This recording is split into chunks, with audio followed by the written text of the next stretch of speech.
Jadi kula suwun seperti keinginannya Rasulullah sallallahu alaihi wasallam.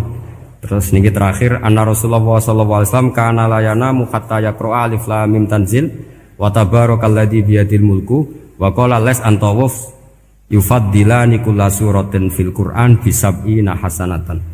Jadi di antara kelebihannya surat Tabarak adalah mengungguli umumnya surat dengan kelas 70 kali derajat. Jadi keunggulannya surat Tabarak itu bisab'ina darajah di bawah surat-surat yang lain. Sudah, ini surat Tabarak agak panjang. Tapi alhamdulillah dari semua itu surat Tabarak itu kalah mbek Qul huwallahu ahad. Jadi ini nikmat terbesar kita. Karena enggak perlu Tabarak, saiki porsi ini diturunkan jadi apa? Qul. Makanya banyak tarawih main apa? Qul. Itu bukan cari cepet, itu dalile musalsal ila Rasulillah sallallahu alaihi wasallam. Jadi ada sahabat itu kalau ngimami main kulhu. Di Indonesia masih mendingan kulhunya rakaat kedua ya. Itu enggak sahabat ini rakaat pertama ya kulhu, kedua ya kulhu. Masih mendingan di Indonesia dipakai selingan rakaat kedua. Singkat cerita sahabat yang makmum ini lama-lama mangkel, matur ya Rasulullah, ini orang yang kau pasrai jadi imam itu sering main kulhu. Akhirnya Nabi memanggil, ya fulan, kenapa kamu suka baca kulhu? Li'annaha sifatur rahman, karena dalam surat kulhu itu semuanya menerangkan sifatnya Allah Ta'ala. Maka saya suka itu. Nabi saat itu juga dapat wahyu, ya Muhammad kasih tahu orang itu, inni uhibbu, saya suka dia karena dia suka kulhu. Nah, itu aja hafalkan itu. Jadi itu riwayat yang lebih menggembirakan itu. Jadi tidak usah Tabarak, cukup apa? Kulhu. Dan itu lebih mutawatir. Makanya kalau legenda dunia kiai itu kan ini ada cucunya Sayyidina Ali. Tuh, siapa yang bisa khatam Quran sekian menit? Yang menang Sayyidina Ali ya, karena baca kulhu sampai 3 kali. Yang dianggap takdilul Quran, sudah sama dengan baca Quran. Jadi ini ijazah terakhir, ini jadi porsinya tambah turun. Saya itu suka. Saya itu punya banyak penggemar lah di Jogja, di Jakarta. Memang agama ini harus mudah. Saya itu kalau baca kulhu itu sampai nangis. Nangis saya bukan karena faham atau haru, itu enggak. Sebaik itu Allah. Masa gara-gara hafal kulhu, main kulhu dicintainya? Ya karena memang Allah itu benar-benar zat yang baik. Makanya saya punya teman itu kurang ajarnya Masya Allah. Kalau tes ditanya rukun Islam berapa, nawakidul wudhu berapa, muftitatus sholat berapa, semuanya dijawab la ilaha illallah. Terakhir ditulis kafir Pak, sama nyalahno iki. Nyalahno la ilaha illallah kafir apa ndak? Gurune bingung kan akhir. Di ek iku la ilaha illallah kok di ek. Akhirnya bocah diceluk, "Cung maksudem piye? Mun sampean wani ngek Pak, kafir Pak." Akhirnya sugahno ribet-ribet. Pertanyaan apa tuh? Ma mubtilatus sholat la ilaha illallah. Nah gitu wudu ya. Tapi jangan tiru lho. Lah gurune kok ngek kawani kafir. Siapa yang berani ngek la ilaha illallah? Yo namanya sing boweli. Angin belinge itu disurati wong tuane. Kalau nu mondok sarang era kuno, jadi ijek lugu wong. Surati wong tuane, kowe gak susah, wong tuamu disurati. Tenang ya Gus, bapakku buta huruf.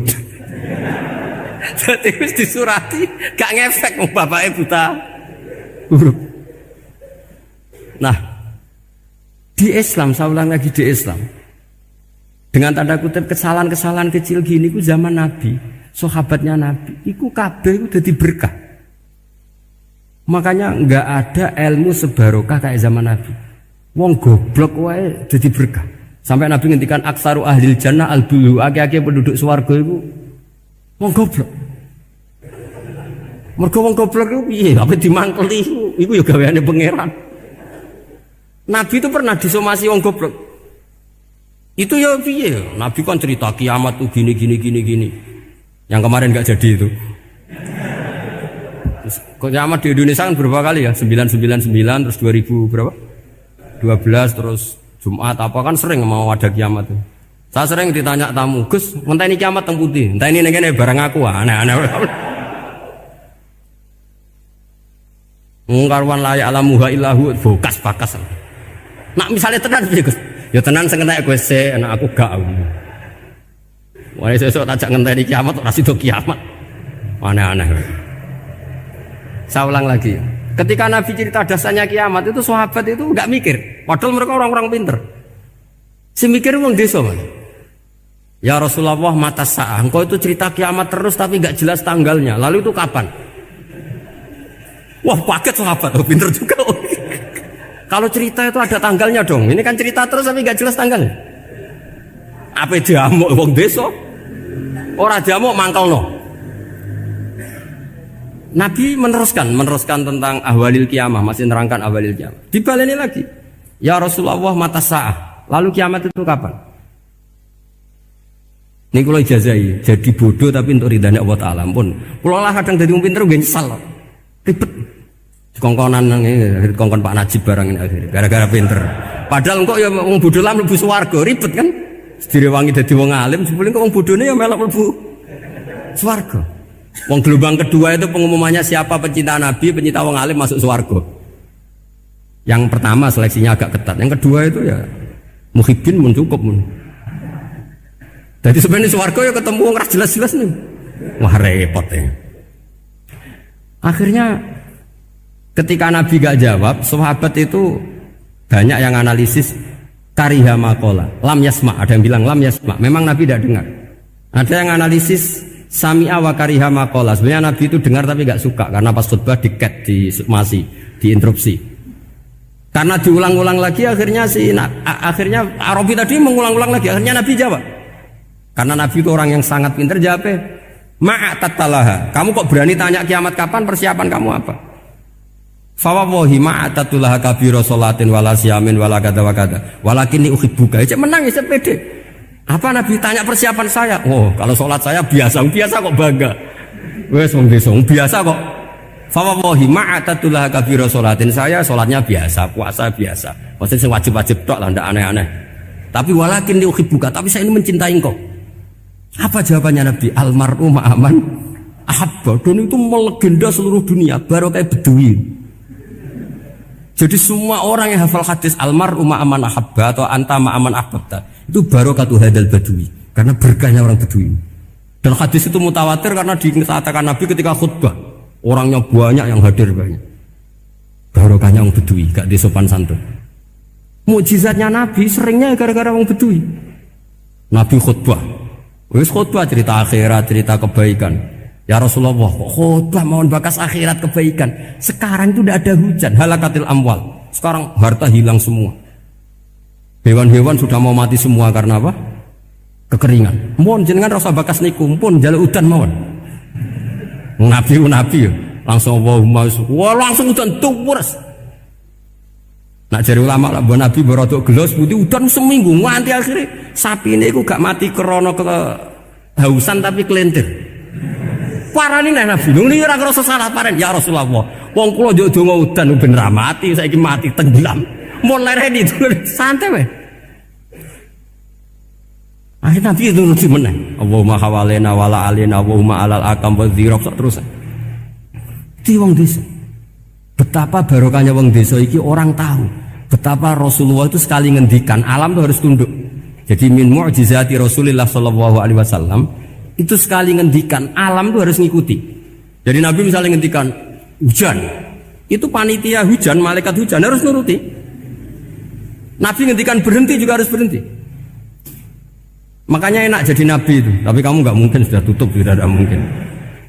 Makanya Nabi itu pernah minta dalam satu maidah, ya fulan saya ambilkan dirok. Dirok itu kaki kambing yang depan, diambilkan. Ambilkan lagi, diambilkan. Ambilkan lagi ya Rasulullah, bukankah kambing hanya punya dirok dua, kaki depan dua? Andaikan kamu bilang iya, maka akan selalu ada dirok selagi aku minta-minta. Karena alam ini akan mengikuti. Jadi Nabi misalnya mau dahar gitu ya, kok Nabi ngendikan ya Jabir ini jangan kamu entas, yang entas harus saya. Ini cukup untuk makan orang banyak. Nabi sekali ngendikan cukup. Nasi ini punya konstitusi, harus cukup. Karena Nabi ngendikan cukup. Itu hebatnya Nabi. Beliau punya spesial. Alam ini harus nurut sama beliau. Makanya disebut wadhabu wal ghazala yasyadani laka birrisalah. Semuanya itu harus tunduk. Nah, akhirnya syafaat-syafaatnya Nabi itu gara-gara wong desa-desa. Saya itu pengagum wong bodoh ya, termasuk hadisul Arabi tadi. Ada orang desa tanya, "Ya Rasulullah, nanti kalau saya mati itu yang ngisap siapa ya?" Allah ya. Wah, bagus lah. Terus mulai. Barang mulai abe guyu-guyu. Nabi piye karepe? Dipanggil lagi. "Ya Arabi, kenapa kamu tertawa-tawa terus pulang?" "Ya baguslah kalau yang ngisap Allah. Selama ini hubungan sama Allah saya baik-baik saja." Tapi Nabi muji faqhu hadzal Arabi, wis pinter kowe cong. Terus pernah lagi ada orang Bedui tanya, "Hal yadhakur rabbu ya Rasulullah? Apakah Tuhan itu pernah senyum? Pernah tertawa?" "Naam," kata Nabi. Ya pernah. Lan na'dima min rabbin yadhaku khairan. Kalau Tuhan pernah senyum, pernah tertawa, wah orang kalau pernah tertawa itu pasti baik. Ya baguslah, enggak apa-apa. Jadi makanya ini unik ya. Islam itu agama yang unik. Agama yang berkah, yang alimnya ya ketulungan, yang bodoh juga ketulungan. Karena memang agama ini untuk semua, lil alamin, untuk semua. Maka kata Imam Ghazali, Allah mengutus Nabi itu diutus ke raja-raja, diutus ke pedagang, diutus ke aromil, diutus ke fuqara, diutus ke birokrat, diutus ke apa saja. Ila jami'i sunufin nas, ila jami'i asnafin nas. Bahwa semua yang mengapresiasi kenabiannya Nabi itu mulai raja, pedagang, PNS, birokrat, orang miskin, orang apa saja mengapresiasi dakwahnya Rasulullah SAW.